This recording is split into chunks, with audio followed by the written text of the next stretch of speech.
All right, we'll call the meeting to order. Oh, we can. The, You're a defending champion? Oh, gosh, no. we have a quorum. Well, we have a forum. You do, please. That possibly Walt may be here. We may. He may, yeah. Okay. First item on the agenda is to approve the agenda. Do we have any additions, deletions? Move. We have a motion and a second. Motion by Commissioner Pavlik, second by Commissioner McBride. Further discussion? All those in favor say aye. Aye. All right. The minutes from May 23rd in your packet. I believe that's that meeting, Mr. Chairman. So I'll move. All right. I'll second, Mr. Chairman.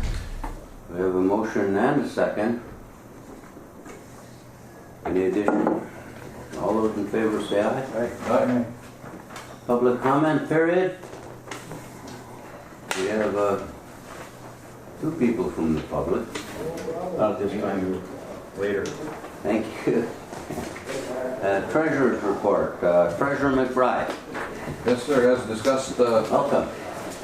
at last meeting, I, from now on, as treasurer, I review and look at everything, sign the checks, and rectify the bills, and then the financials will be turned over to administrative secretary for future audit. So that's the way we will do it. Now we will not, the board will not, or the commission will not approve the financials. All right. Any questions? Treasurer McBride? Keeps us out of prison.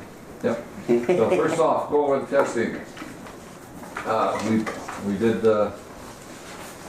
transfer $10,000 to Keda, help pay the bills. That's normally how we run the business. Go over the testing does help support Keda.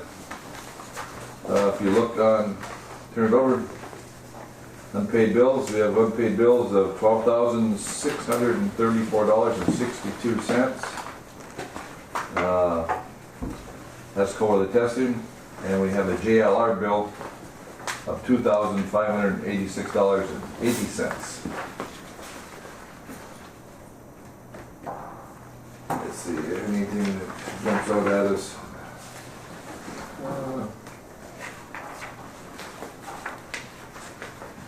Mr. Chairman. No, yes, sir. Mr. Treasurer, I would just note that we did receive finally payment from, we had accounts receivable from two of our co-with testing, and they finally we did receive them last month, so that's Are we helped. paid up to next season? Huh? Yeah, that's helped. We're gonna live through. We're gonna look through? All right. So with that, I would move that we pay Keda 12,000, Keda bills of $12,634.62, and the JLR bill of $2,586.80. We have a motion from our secretary, from our treasurer to pay those bills. I'll move on this recommendation. And we have a second. Do we have any discussion? Any questions? Where is it reflected, the payment from JLR? Receivables.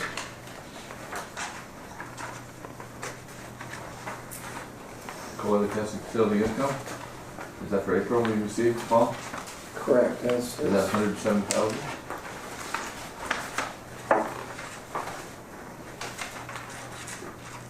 Yes, correct. That 107,000 and miscellaneous income of 70,000. For the income of 240,000 in April. I believe. Is that the way it reads? Correct. What page is that? It would be It's 1, 2. So it's Back of second page page? 3 of page 1. Yeah, actually. 1. Okay. That's in here. Yeah, In the be up here. profit loss. Profit loss. Yep. For All right. For May and April. Okay.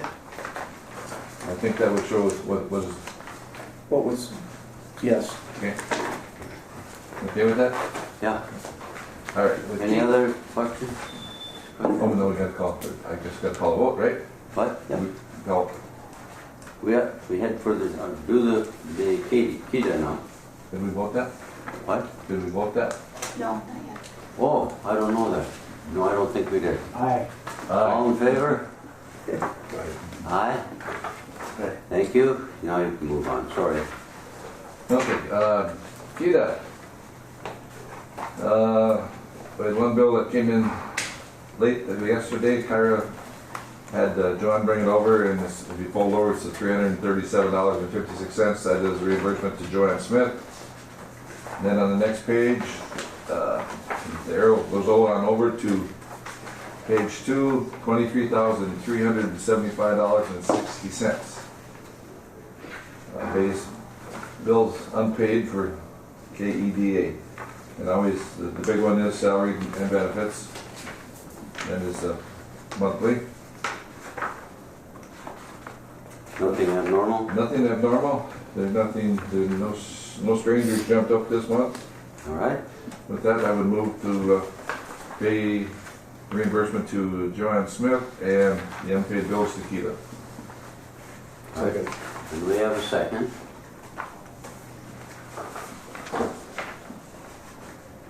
Any questions, discussion? All in favor say aye. Aye. Aye. Opposed? Very good. Business park update. In your packets, Mr. Chair, I've included a preliminary plat that has gone to the city, and that will go to, first it will go to the planning and zoning for their approval, and then and review, and then on to the city. So it's in process. This is what it looks like at this point, and it is fairly unchanged since we've been working on this. So you can see that just the final, some final modifications. Instead of cul-de-sacs, we have a square cul-de-sac rather than a curved cul-de-sac. That was the only kind of moderate change. And basically, it's the same square footage. It just allows the turning of radiuses. But if we had an arc in there, we would have to modify and do a site survey because it would impact some of the existing lots. So and this is, I guess, fairly common now in business parks where they will do a square cul-de-sac or a rectangular type of cul-de-sac. The other point that on the right side, you'll see the proposed utility easement. Minnesota Power has asked for that. They're going to be doing some work, so there's a utility easement that will run between Lot 6 and Lot 5, joining us on the 2nd Avenue East. Is that what the dashes are? Yes, Is that going to come off 2nd Avenue East? correct. Yeah. And it will connect and allow for looping, so that was a request from Would that be underground, Paul? yes. Correct. So Paul, lots 5, 6, 7 are proposed, and there is a buffer to 2nd Avenue East? Correct, 50 foot. 50 foot? 2nd Avenue East, that's actually quite a larger buffer. I think it's almost 100 feet because there's a right of way in there, and then It says 100. Does it say 100 it's feet? 100 feet. So this is 2nd Avenue here. Correct. So that's the 100-foot easement right there. All right, okay, that's where I got confused. I thought that was 2nd Avenue East. No, I did too. orientation is What's the exception of bottom right? Oh, I think that's just terminology. That's where the Kutaska building is. Yeah. Oh, okay. Yeah. So anyway, that is the again the process. It will go to the planning and zoning, and then they will in turn refer it on to the city council for final approval. As part of the update as well, just wanted to Mr. Roach is with us. We do have a draft agreement for the existing lot that Mr. Roach was interested in. At our last meeting, we discussed that. Attorney Shermone put together a draft agreement. I forwarded it on to Ricky, and they're reviewing it. They've got some sensitivity, some of the language in there. We're trying to be as least restrictive. So we're going to take take take their comments but it's essentially a pretty straightforward agreement. But there is some sensitivity about restricting some of the usage on there, and it revolves around long-term parking, and we know that's not your intent. But I think it was pretty standard language for business parks that they put some covenant in there about long-term parking. So we'll either try to define that or just say we'll limit long-term parking, and that's not your intent. And it will just be long-term parking of vehicles. So, or we'll come up with some language is there anything that you wanted to add? No, they're on my building right now. The roof should be going on here hopefully by the first part of next week, so windows are going in today. And you're contractually, they're going to take occupancy in August 31st. And we have to get after that road. I mean, that road's, Yeah. yeah. Yeah. And they're gonna start running trucks down that road? Absolutely not. Well, and part of it is we were waiting on this final plat and actually we're going to stub in some of the utilities to these other outlots. And then with Highway 53 coming next year, the thought was at first I wanted to get a quote from Gary Skolman about what it would cost to put asphalt and curb and gutter on 22nd Street into the back of the park, where now it's just, if you drive in there, it's getting beat up because of the, but his thought was to wait now until 53 that project gets underway, and then we can do it all at once, and we'll in the meantime have the city stub those utilities in. Well, in the meantime, for operational purposes, can we get that improved to the point? Yeah, where that's, it's usable? we'll work with the city, have that stabilized. That would be the city, correct? It's Yeah. the city street. Correct. Yeah. Correct. But yeah, it's now going to be, it's junk right now. it doesn't take much to get, yeah. Especially if it rains or something, I bet. Yep, Yeah. it turns to a mud pit, especially on the other end. Yeah.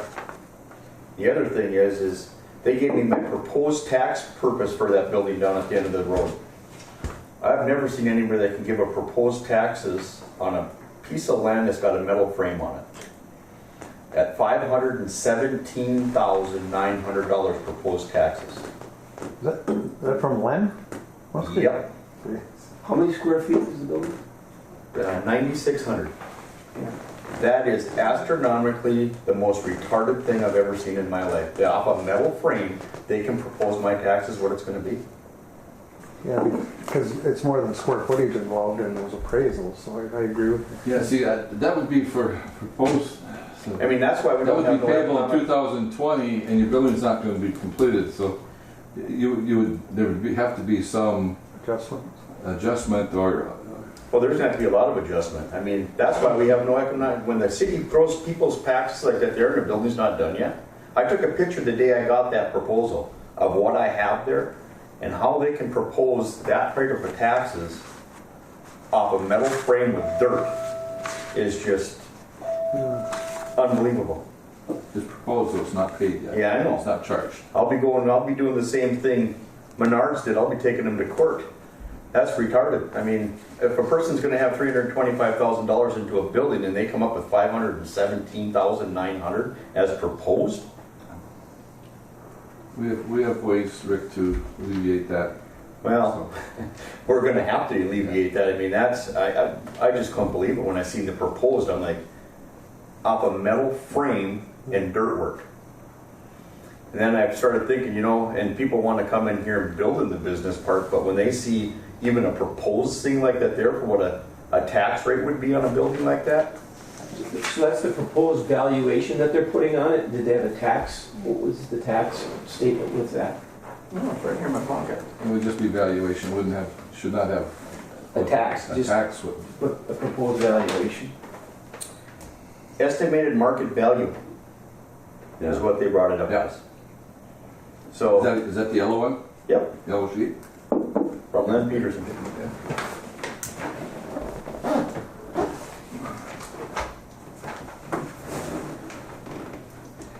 I took a picture of my building the day I got that in the mail. That means when it's done, it should be worth $1 million. He's out of the office with an injury right now, too. Let's see, for a 9,600 square foot Office And does building. that say it's for taxes payable in 2020? Yep. Your building's not gonna be done. No. Oh, it will be done. It'll be done. You still get prorated. I mean, it's not done now. No, We can't tax that building that's not built. no, exactly, But but, if you take it in November, then you'd be prorated for 2 months. yep, But the valuation, For obviously, 2020? you have that, you have the ability to argue that point, absolutely. oh, But you missed the Board of Equalization. All I right, should have been there the other night. I would have been, but I was busy. further discussion? Continue. Personnel Committee, it's that time of year where we will be reviewing staff, myself as well. So just want to get out in front of the Personnel Committee to set a date to go through that process. And we're a little oddball in that the city does their process different from the county, but we look to both of them to kind of provide some sort of basis for wage and compensation. So Comparison. it's a comparison, but we've kind of developed internally a process where we do a performance review and then look to the city and county and see where we're at in alignment with both those bodies. So, but anyway, I put on the agenda to set a date for the personnel committee to. And this is the fiscal year July 1 begins? Is that Correct. what we're talking about? Who are members? I know, You, and the mayor? In there, yeah. All right, let's, Brian, let's you and I put a tentative date.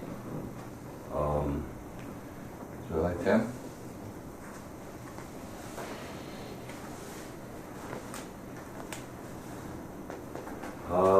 No, I Okay. may not be back from the Twin Cities July Okay. 10th. And then the next day, 11th would work. No? Those are Okay. your, summertime, 11 Thursdays are long weekends. Oh. How about the 15th? Let's do the 11th. 11th? Yeah, the morning of the 11th? 11th at, let's say, 11? I can't do, well, we can do it at, 10 o'clock? no, I have an appointment at 10. We can do it at 9, 9 o'clock? yeah. Okay. No one inform Bob? Yeah, and if, it may not work for him either, All but. right. If not, we can, Yeah, Would you, Paul, would you do that? Would you inform him or? yep, then we And could, then- and then, and this room is available? yep.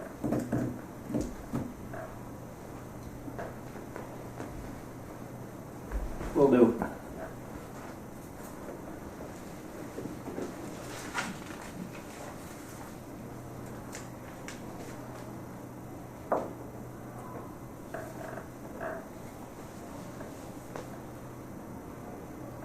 So 9 o'clock, okay. what? Okay, Well, we'll need from the city and the county, then would be numbers with the, Yes. or at Kyra's, contract, she'll have that. she's reached out to both city and county and then we'll go from there. But thank you. all right.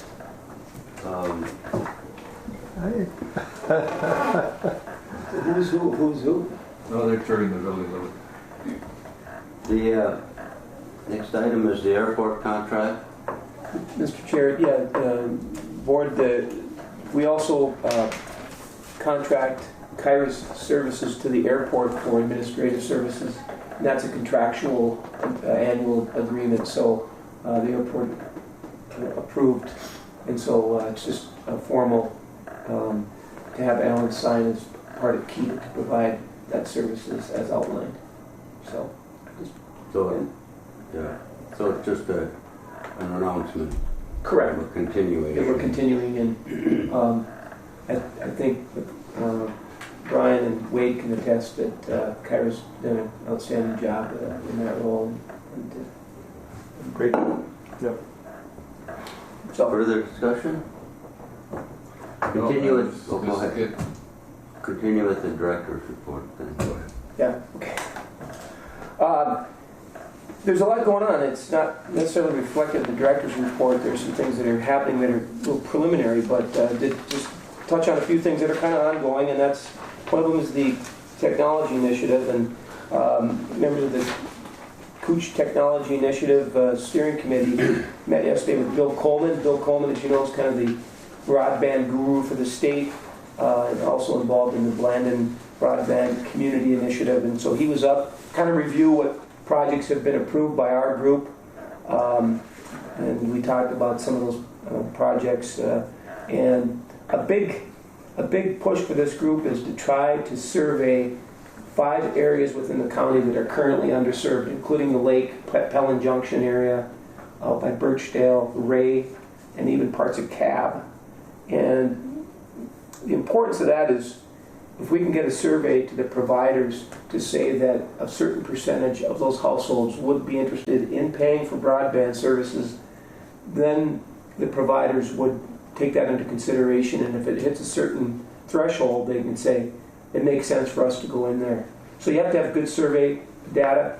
So we're working, and Commissioner Mike was good enough through working through North Star Electric to actually put the survey inside the billing to some of those areas that they serve, so that we can help kind of establish through some good data, and then the providers can apply to some of that state funding to potentially bring broadband into those areas.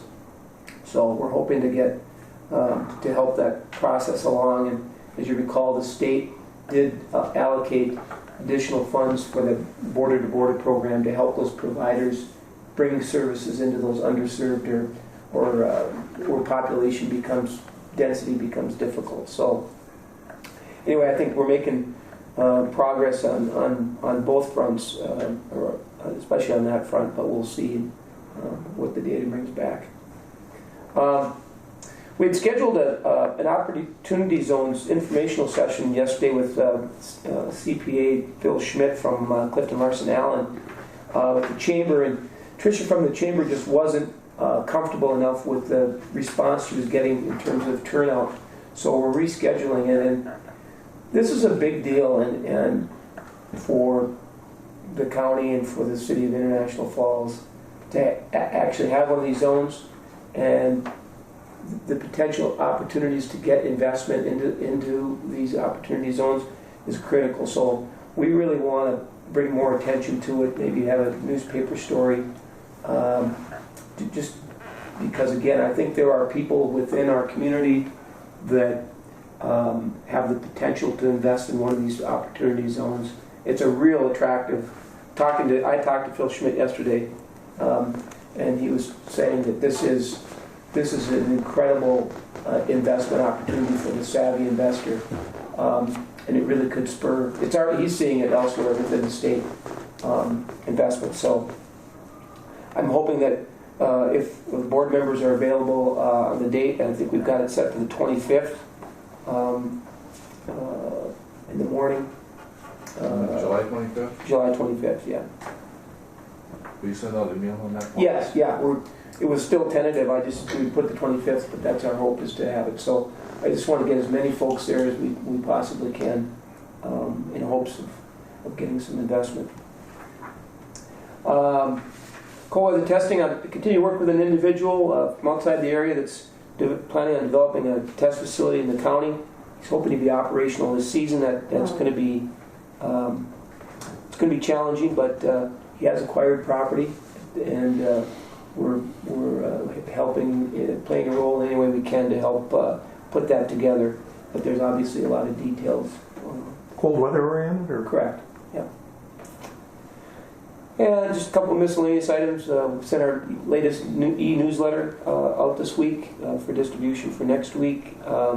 Interesting, Small Business Development Center and UMD Center for Economic Development, which is the governing agency or groups that Joanne works partly under.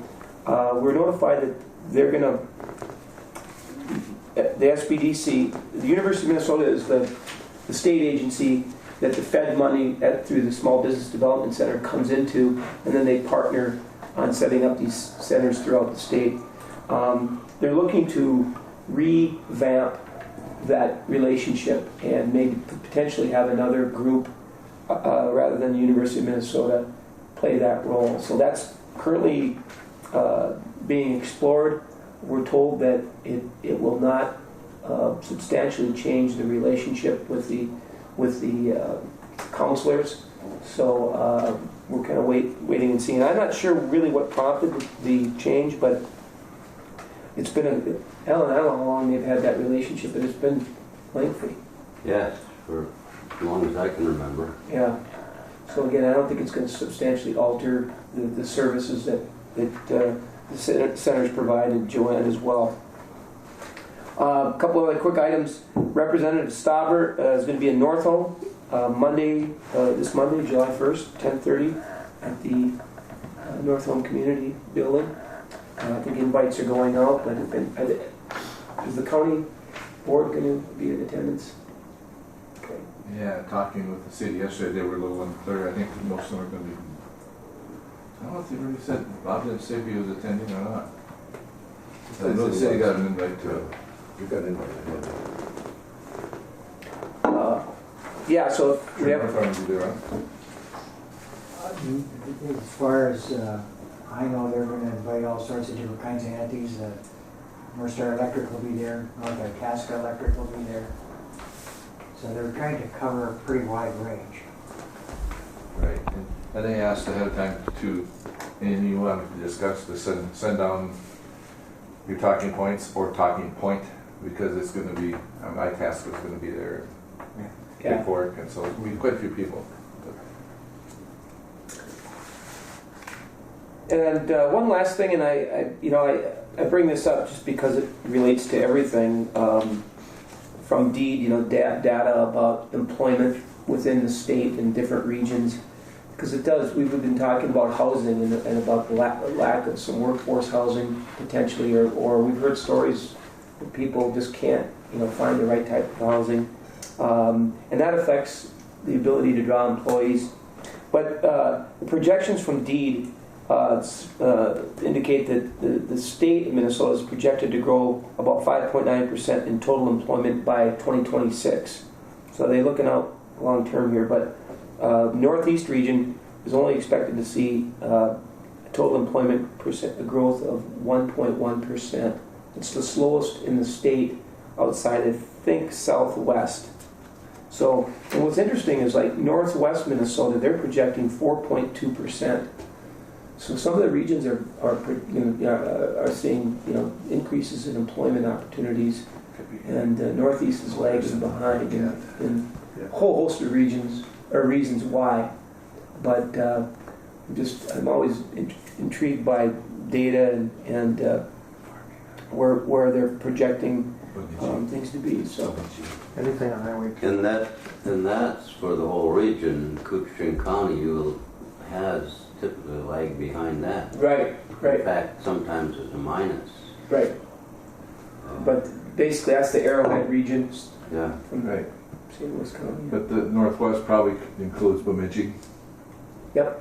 and then it would be Thief River, Roseau, Roseau. which they continue to grow. But Bemidji is growing just, going to be about the 4th largest city here shortly, I think. Is that right? I'm pretty sure. Well, and even Thief River with DigiKey and that big expansion of DigiKey over there. And of course, Marvin and the rest of them. So it's some regions are doing better than others, but it's just also an indicator that it's a challenge here in Cooch and within the region. So with that, I will. Any other questions for Director Navanen? When Mike, Brian, and I were young, it was the 5 county metro area? Now it's 11 county metro area? It keeps growing. And we see it in the census. We'll have a census coming up, and we'll get the information probably year after next. But anyway, in the past ones, the migration has been out of rural Minnesota into the metropolitan areas because of job opportunities. So, Yeah, and we see that too with the demographics too. It's not only are we shrinking, but we're getting older. yeah. So that has a whole list of challenges. Okay. Any further discussion about it? City, county updates. We'll start with the county. Any updates? Nothing that you're not aware of, put it that way. Okay. Thank you. And just, Paul touched on Representative Stauber. Tomorrow morning I'm meeting with Representative Eklund. Just discuss some issues. We had a discussion yesterday at the Airport Commission, and it's been, I know Walt has talked about it, and that there may be an opportunity at some point, and that is long-term parking. People come in and they leave in October and they come back in May, and their vehicles sit out here. And not only does it take up parking spots, but it leaves the vehicle out to exposed weather. There may be at some point an opportunity for somebody to house long-term parking, either on a property or in a building. And it may be a small opportunity for somebody, and it would sure help us out here. I think the county, last month, we had a meeting and we are moving forward with Minnesota Title to secure in the building park, that disputed building. Hopefully Where? the one in the business park. Okay. Was it Rainick Fisheries or Sweetwater. Yeah. Oh, what? Sweetwater. Sweetwater. So continuing to work on that, trying to secure that title. It's sitting there. It's very, very usable, but in the short term, if we don't do something pretty soon, it's going to be torn down. So we need to get that available before we have to tear it down. Hopefully. Okay. That's all. City? Nothing from what I can think of. Okay. How about from the end of the rainbow? You know, Mr. Chair, it's kind of surprising that we have one county commissioner that said nothing's going on, and then the other one that's got all kinds of stuff. But And- it's always that stuff when you're the chairman. There's nothing going on in the city. So, but I can tell you in the Elk County area, they're overwhelmed. In the city of Big Falls, With bears. the city of Big Falls is still waiting for some historical designation so they can start their project. Funding's in line, but you know, the park there in Big Falls has always probably had archaeological issue, things. So they're still waiting for the permit, the final permit to do that. They're going to move ahead. A lot of the other small communities have celebrations planned for this summer. For example, in Birchdale on next Thursday is America's Parade, where we're going to commemorate and celebrate United States Armed Services. You're certainly all invited. It's at 11 o'clock, so what you can do is you can be in Birchdale to see America's Parade and be back in International Falls for the 1 year. Or you can stay and take part in the world's greatest potluck. A meal you won't forget for a long time. It's an opportunity of a lifetime. Yeah, and before we meet again, Birch will be hosting Pioneer Days. So that'll be another event that we look forward to hosting, and there'll be terrific music. I think that's maybe the whole key to entertainment down there. It's music almost nonstop all day long. So that's happening. Other than that, Mr. Chair, we're going to bed on time, and we're getting up early, and we're working hard so that you folks in these big cities can be successful, and we'll shop here and do those types of things. Could I just add a footnote on the Big Falls issue? When Carol and I are in Duluth, we've gotten to know Dale's brother. I forget what his name is. Ed, is it? Or Who, Sunday? he's a musician. Olson. Yeah. Oh, Olson. I know they sold their home there, Yep. And that's the land where, and anyway, he was telling me that when he and Dale were kids, they would find Indian artifacts all over. They obviously did encampments there because the fish are running in the fast water and stuff. So that became the archaeological issues, kind of holding things up as they're trying to process this and get it moving. But yeah, and his brother is very interesting. He's a professional musician. It's totally different than Dale, so get a kick out of it. Mr. Chair, I have one more thing. Yeah. I don't remember how many years ago this was, but we sent Commissioner Pavlik in Japan Yeah. to look at a project to see if it was worthwhile to maybe put some effort and entertainment into it here. And he brought me this hat that I've never really worn because someone told me that it's a swear word on the front. I don't think it is. I think that they're just pulling my leg. I just want to let Commissioner Pavlik know that I still have the hat, even though the tag's still on it and all that sort of thing. The other thing is, I think July 6th is a big day in Commissioner Pavlik's life too. Is it the 6th? The 5th is my birthday, the 8th is Carol's birthday, the 10th is our anniversary, so. All right, well, don't forget him.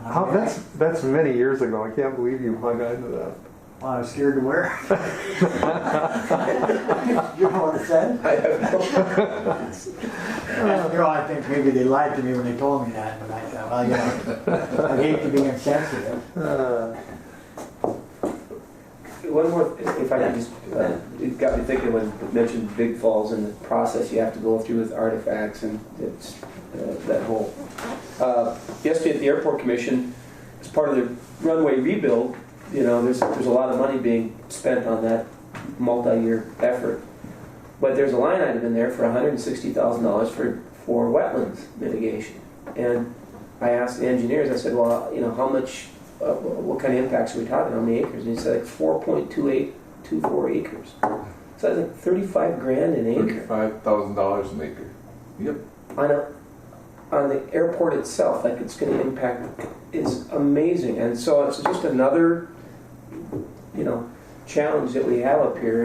Any project that's of any size is going to encounter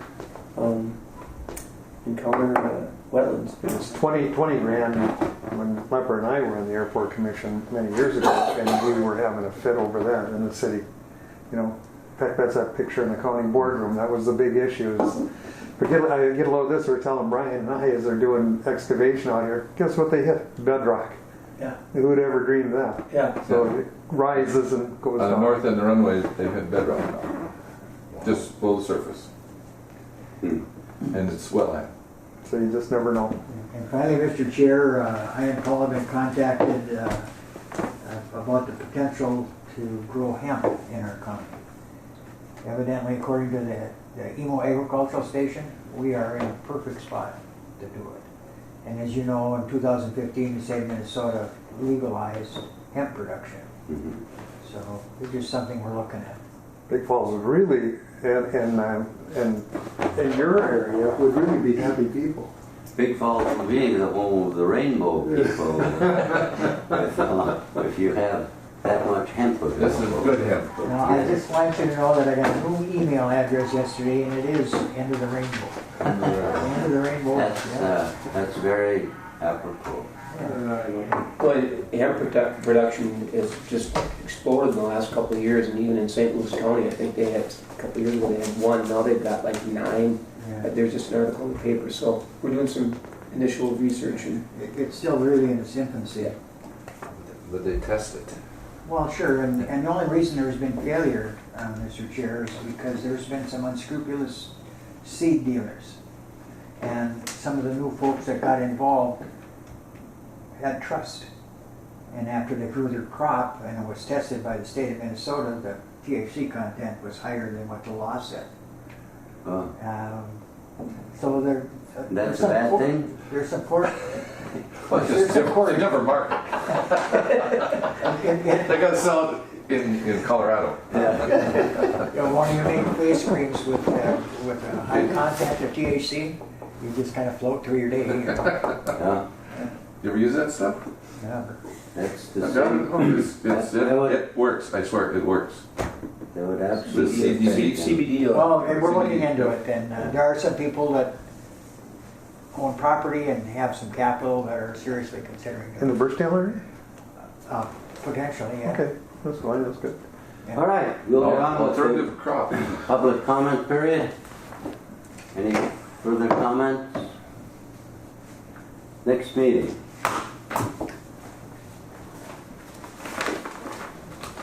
Is there a reason that we have to meet at 10? Could we meet at 8 and so we don't shoot the whole morning? Is that possible? 8 works for me, whatever. That's what we do at the airport meets at 8 and that's Especially in the summertime. Yeah. In the wintertime it's not as important, but summertime it is. Everybody's busy. Yeah, but we meet at 8 and we still got about the same time. Well, airport, yeah, that's 3 hours anytime you look at it. That was an extraordinarily long one yesterday, that's for sure. So, the 24th, what? 24th airport, so would that be the Okay. 25th? Is that too early for you, Mike? I mean, you gotta drive the furthest. I'll come to your house and stay there. Oh, you're welcome. Yeah, I know. Got the guest gathered all set. 8 o'clock, that's late. Okay, perfect. 25? The 25th? I'm on for the 25th, and if I can't, I will have a substitution. All right. And, but that's the date scheduled for that opportunity zone. Yeah, and we're trying to do that in the morning Oh, at 8 o'clock, so okay. that's a conflict. Yeah? Okay. Well, remove it, want to look at something else? Later in the day, earlier. But you said the 25th, the opportunity zone, but you didn't mention a time. Yeah, they're looking at a morning session, You 8 to did say 9, morning. 8 to 9:30. We All right, let's do, have no county board on the 30th. Yeah, let's do 10 on the 25th. I mean, we have, We could do that. that's the date. Unless you want to go earlier, we're not meeting Tuesday or Wednesday. How about Monday, the 22nd? Brian had a suggestion. On July 30th, we do not have a county board on that Tuesday.